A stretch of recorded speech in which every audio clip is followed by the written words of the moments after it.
There's so many byproducts of having a podcast that you can't even put a value on. I mean, you cannot put a value on it. All the connections that I've made through the podcast, and even being able to add value to other people that are on the show, all those connections are so valuable. Should I start a podcast? Well, should you start a podcast? You've probably asked yourself that question many times. Well, I recorded a call with a friend of mine who's also thinking about starting a podcast. We just talk about some many common questions that I get that obviously she had about starting her own podcast. Should you start it? Man, aren't there too many podcasts already? Well, are there? Well, what's your goal with that? Well, you're going to hear us go through that today. I hope if you are considering starting a podcast, you will learn a lot from this show today. I hope you'll be encouraged. And I hope you'll also consider us for podcast production. Don't forget about our team that is producing podcasts for many other groups now. But I hope that you learn a lot, that you're encouraged, and you hustle. You move forward with your podcast because of what you hear today.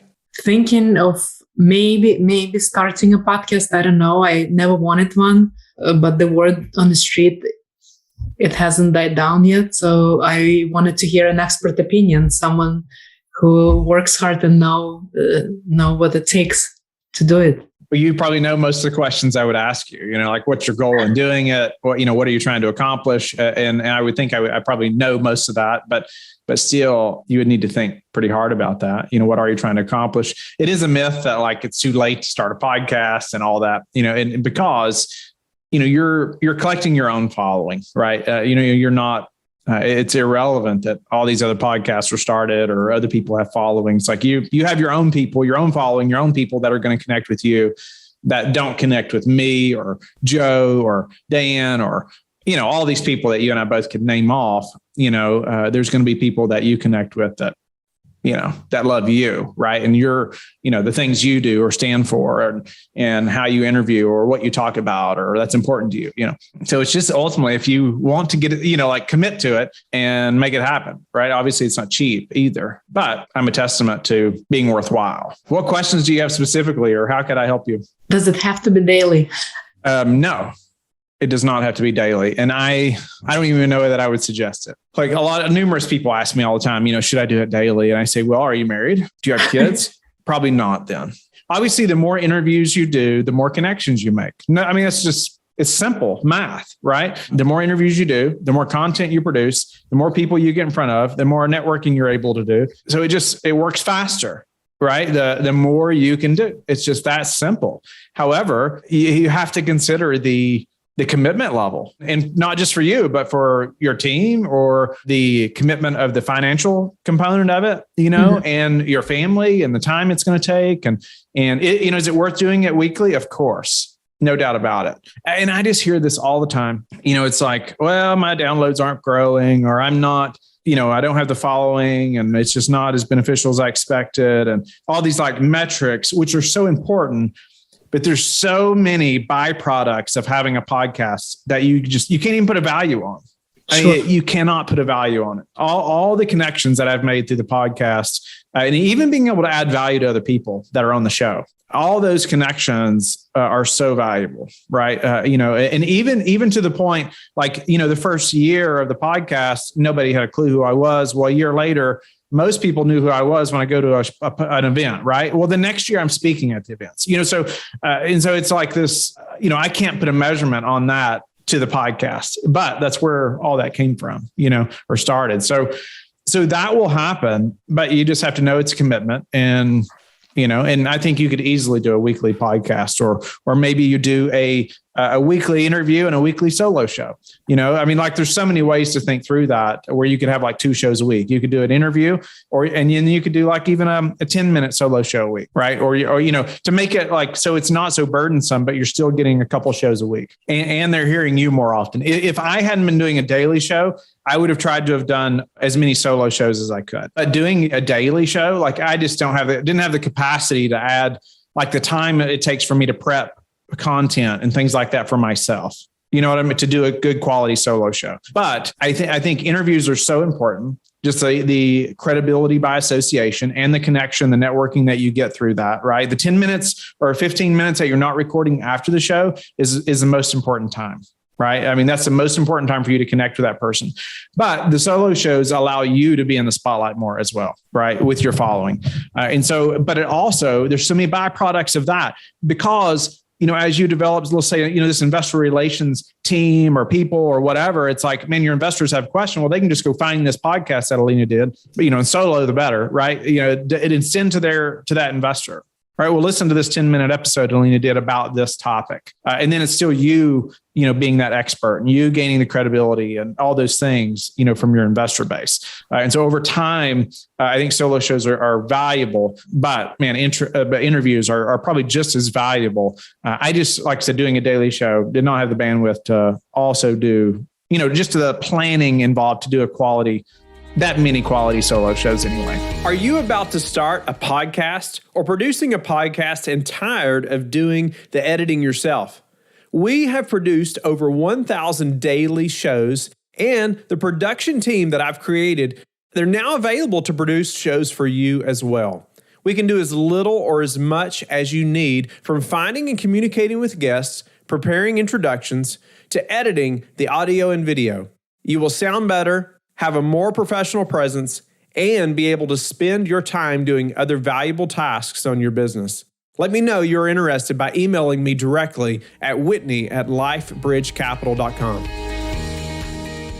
Yeah, no, that was great.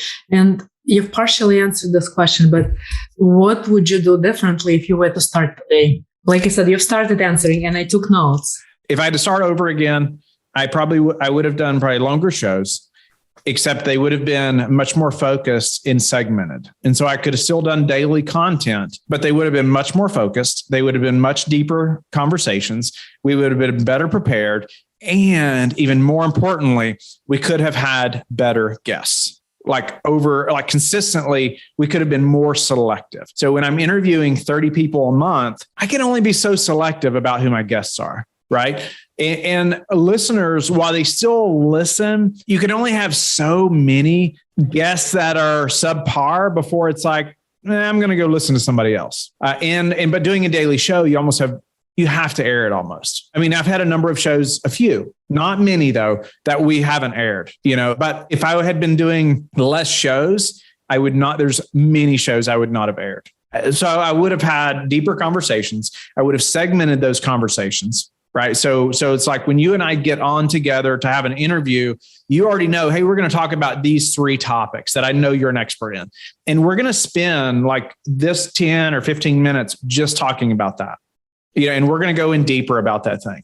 And then that's going to turn into a show. Right. And then we're going to have another segment that's about this other topic. And then we're going to go deeper on that topic as well. Right. And that's going to be another show. And so then I may even have another day that's like the whole show together. So I can still do daily content, but I can have more rich conversations, deeper conversations, and have to have less guests so I can have higher quality guests. Right. So it's less problem now for us to find guests. Obviously, like people want to be on the show now, but that took a long time for that. Like we were sending 300 emails to get 30 people on in the beginning. And now, it's very different. Like people are coming to us now, but that doesn't mean they're all qualified to be on the show either. And so I'm transitioning now to almost what I just told you, because my time is more valuable now as well. And I can't spend so much time doing interviews. Right. And I'm going to have other people, on the team that are doing some of these interviews as well. But still, I want to produce a better show. Right. I want it to be better content. I want it to be more educational, more in-depth conversations, but with higher quality guests as well. And so, looking back to knowing what I know now, if I hadn't been married or had kids, I'd have said, hey, I'm going to do 2 a day. Like really, like I'm going to figure out how to do 2 a day. But I know now, like if I had tried that, there's no way I could have kept up. I could not, even me only doing interviews, there's no way I could have kept up with that while still working full time and trying to do deals and all the mess, the story. But if I was doing it full time and I wasn't married or kids, man, I'd figure out how to do 2 a day. Because you could do, let's say you did 2 long interviews on Monday, 2 long interviews on Tuesday, and then the rest of the week you were preparing for your next Monday and Tuesday. Or let's say you spent another half a day preparing for the next Monday and Tuesday interviews. We still got half the week to do other stuff. And you can still make plenty of segments out of those 4 long interviews, for like 2 days, 2 shows a day. Yeah, I'm just saying there's ways to do that and be very creative. But if I did have kids and wife, I would go back to the longer, let's say it's even 45 minutes to an hour segment, but I have it broken up in, let's say, 10 to 15 minute increments, right? We spend just a few minutes about your background, those things, but not focusing so much on like, tell me your backstory. Tell me how you got into real estate, right? Like I want to know everybody, I'm going to share with listeners why you're qualified to be on. You're going to share a little bit, but we're not going to spend half the interview talking about your path to real estate. We're going to spend a few minutes on that. Then it's going to be like, okay, you're an expert in this. Well, I want to know how you did this. And we're going to dive in on that thing. I hear where you're coming from. You want to spend more time on a specific topic of expertise of your interview. By the same token, what I found is that many people connect better when they can relate. Oh, I'm a former teacher. I became a syndicator. Oh, he's a teacher. I am a professor in college. Yeah. I can do it too. So you can't really skip that. You still need that segment of the bio, but maybe not spread out more than, 3-5 minutes. I don't know what the time is. I agree completely. They do need to connect with that guest for sure. I think that's wise. Again, if you were to do it, would you do it like DIY or would you hire a team out? And when I say DIY, I mean build your own team like you did and like you're offering services now? Or would you just have someone who is in that field? Oh, this XYZ podcasting offers the service. Should I hire them? Should I hire Whitney's team to do mine? If I was doing a weekly show, I'd probably find somebody myself that knows how to do it all. Like I would not do it myself. It's just not the best and highest use of your time, but like you might hire a virtual assistant that could do most of the podcast production. Well, that's what I mean. Building that virtual VA team yourself or just outsourcing it to someone who already does it, cookie cutter, which is more expensive. I would price both because there's definitely pros and cons.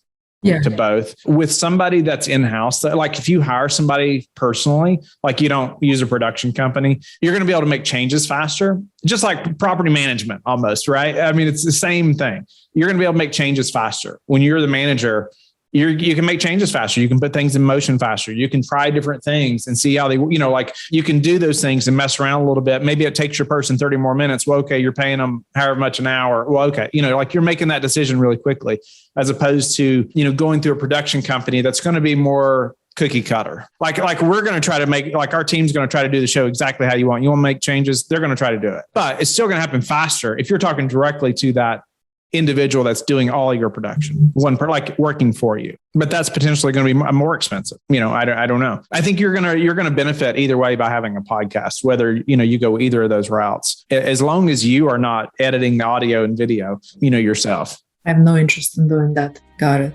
Okay. No, this is helpful. Thank you so much.